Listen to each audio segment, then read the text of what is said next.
Hello, welcome to the new video The Love of Milim and Rimuru by BenGrem1234. Chapter 40. The Eastern Empire. A week has passed after Rimuru called the Walpurgis with the other demon lords. During that week, so many things has happened in the kingdom of Tempest that concerns the Eastern Empire and the world in general. There were two big things that happened with Rimuru and his subordinates during the previous week.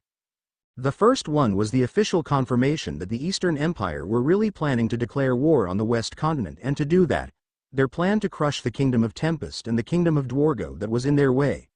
This information was brought to Rimuru by Gadra. Gadra was the former master of the Archmage Razzo, and he was an advisor to the Eastern Empire. He was in a joint cooperation with the guild master Yuki in the past because both of their goals were in alignment with each other. News about the death of Yuki by an unknown source reached him from his sources, and he decided to hasten in his plans, which is the destruction of the Western Holy Church. His plans began after the 7 luminaries betrayed his best friend Adelman and killed him. He swore to have his revenge against them before he moved to the Eastern Empire, and he has been working on advising the Emperor to declare war on the Western nation and crush them. That was one of the major reasons why the Eastern Empire is declaring war. Gadra changed his opinion after he decided to get intel from his previous student Razzo concerning the new demon lord Rimuru, whom he has heard so much about. Many rumors says that demon lord Rimuru has ascended into a true dragon, but no one has been able to confirm the authenticity of the rumors because no one has ever seen demon lord Rimuru fight, but those who has met him in person all said the same thing. It was like my body unconditionally accepted defeat the moment I came before his presence. This was the words that all those who met Rimuru in person has said.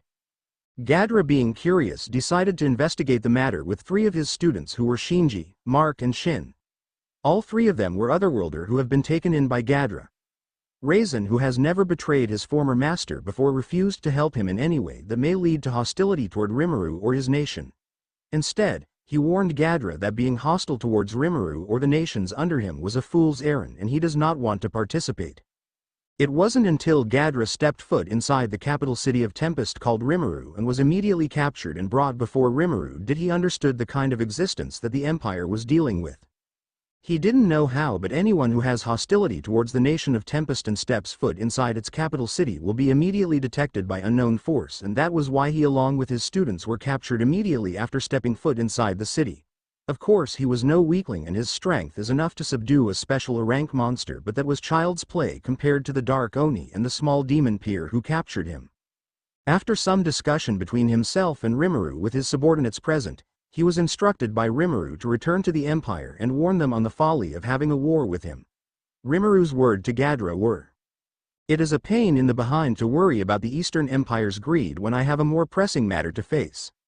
I will give them the cutesy of not initiating the first move, but if the Eastern Empire makes a move on my nation or any of its allied nations, I will crush it and show them why I am the chaos bringer." Gadra, who has switched side and has become a subordinate of Rimuru, promised to do his best during the coming war meeting in the Eastern Empire. That was the first major thing that happened in the kingdom of Tempest. The second thing to happen is the crushing of the Razzo family, which led to Rimuru conquering the Western Council. After Rimuru came to the council meeting thanks to the invitation he got, he was attacked by the leader of the Razzo family, Maribel, who believed that she could control him. At the same time the fight was happening, Granbel, a former hero in Libellus, started a coup and was able to unseal the secret that Luminous has been hiding under her castle with an unknown power. Maribel came with 5 holy knights who has all been strengthened to become special a class, with one of them being S-class. Rimuru came to the meeting with only Testarossa as his bodyguard, which was why Maribel believed that she can take him on. What happened next was a slaughter. Rimuru didn't even move from his chair in the meeting room and left all the fighting to Testarossa, who slaughtered all the 5 holy knights. Maribel tried to run after seeing the overwhelming power difference between Rimuru's one subordinate and herself, but she was also slaughtered by Testarossa before she could flee. As that was happening, Granbel coup began, but he didn't factor in that Milim was having a meeting with Luminous that day concerning the things required of a good wife. Milim and Luminous became very close after the fight with the Holy Knights, where Milim will come and visit her and ask her advice concerning various things. So when Granbel began his coup, Milim and Luminous came to beat him up, but Milim was stopped by the secret that Luminous was hiding under her castle, which Granbel has released.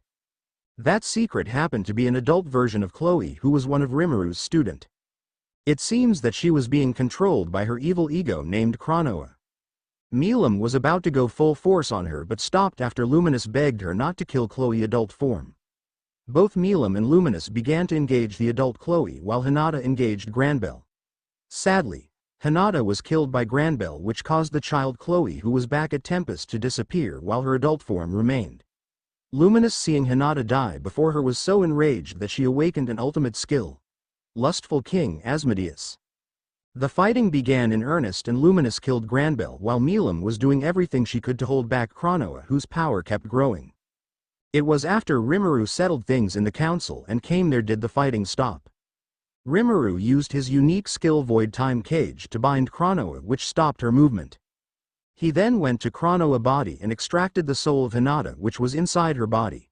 This calmed the berserk Chronoa and putted her to sleep. Rimuru then took the soul of Hinata and placed it inside Hinata's body before he resurrected her. He also suppressed adult Chloe's unique skill, which was what was making her to repeat a series of time loop for more than 2,000 years. This brought an end to the fighting. These were the two big things that happened during the previous week. Even with all this that was happening, it seems that Rimuru has not made any movement at all. She seems to be a woman of her words. She promised that she will not do anything until the day for the game to begin, and she has been keeping her words. This was a huge relief to Rimuru but also a cause for concern because he couldn't predict what she is planning if she doesn't make any movement. Eastern Empire. At the Eastern Empire, it was officially confirmed that the war would take place. At the moment, the Empire was having an Imperial conference to discuss about the coming war. The Eastern Empire was said to be ancient and its foundations were laid out by a nation as far back as 2,000 years.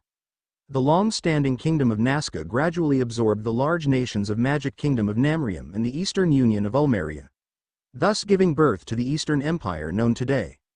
Its overwhelming military powers was its backbone. During the past 2,000 years, under the reign of the uniting Emperor Rudranam Ui Nazca, the empire grew immensely powerful, quashing any sign of rebellion from the nations they had absorbed. It acted as the hegemonic of power, dominating the state. That was the truth of the Eastern Empire.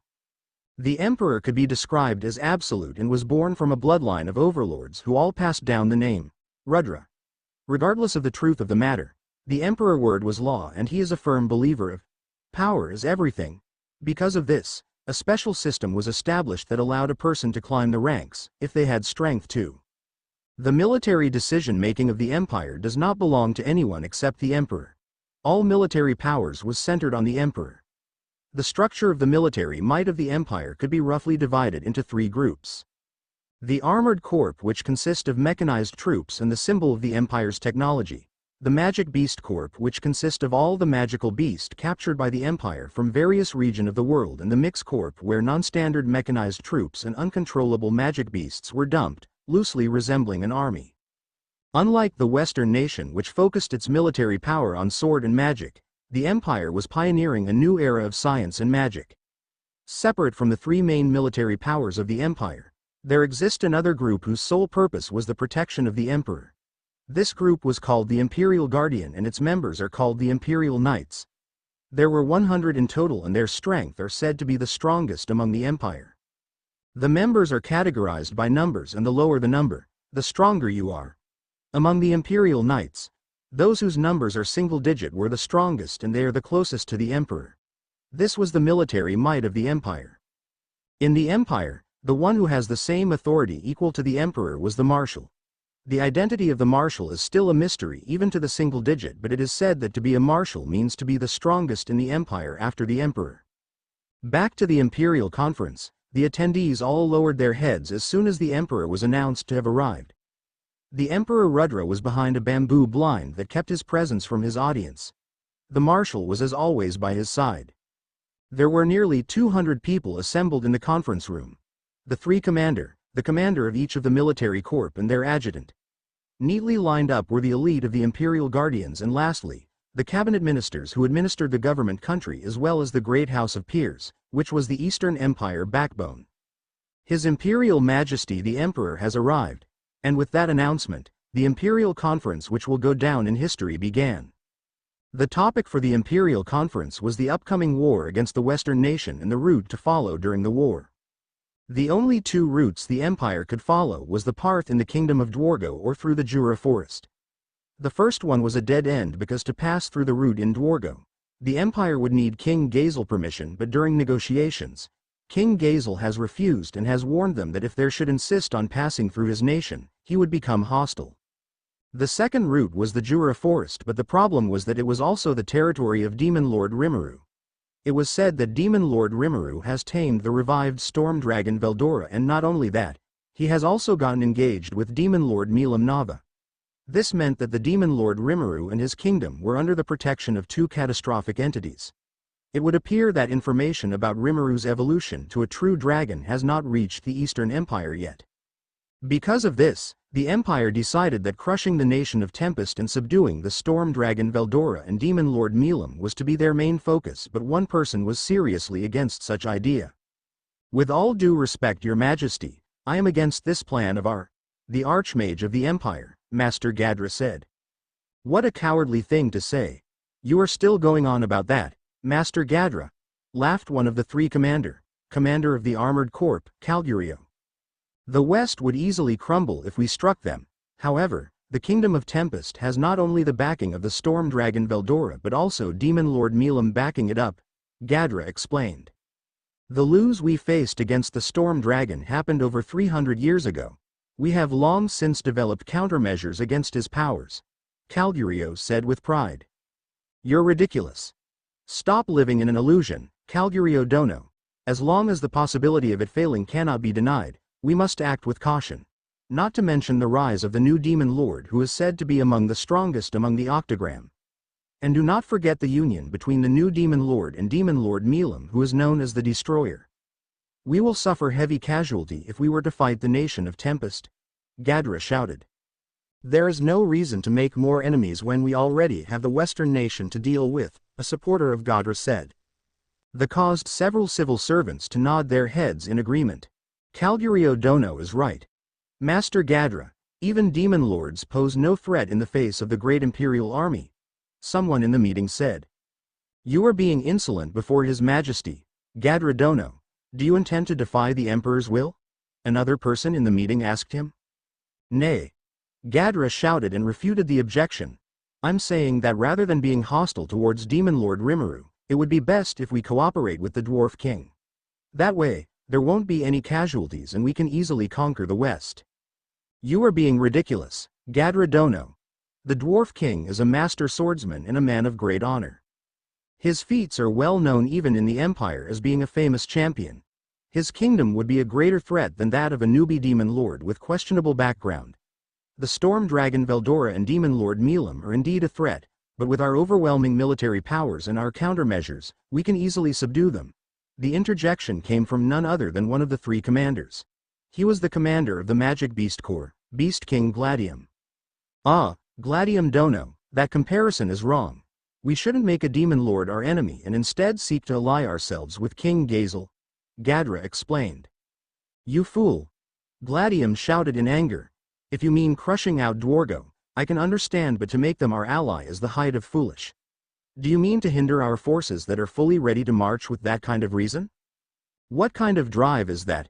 You already know that the Dwarven Kingdom is a natural fortress. Taking it by force would be Gadra tried to say. Silence. The Beast King Gladium roared. Your Ka or dies is the reason you were dismissed from being a corps commander. Almost everyone in the room nodded their heads to that assentment. Ha ha ha, Master Gadra, you've grown old. Your knowledge in magic is a treasure to the Empire. While I owe you a lot of my gratitude for helping to develop the new kinds of magic weapon in my corps, as Gladium said, your remark just now is lamentable. It feels like you are scared of this new Demon Lord. Calgurio smirked contemptuously. Everyone from the House of Peers and the army circle laughed at Gadra. Do you all even understand?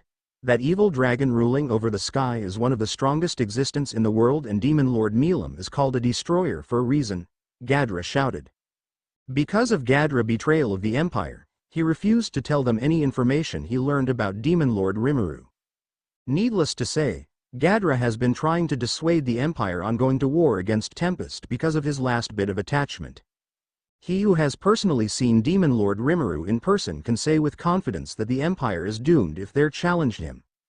Demon Lord Rimuru does not consider them a threat, but a minor annoyance he could crush at any moment. He would have laughed at the foolish Demon Lord if anyone had told him that, but seeing Rimuru and the might of his kingdom had made it clear that the Eastern Empire were not his opponent at all.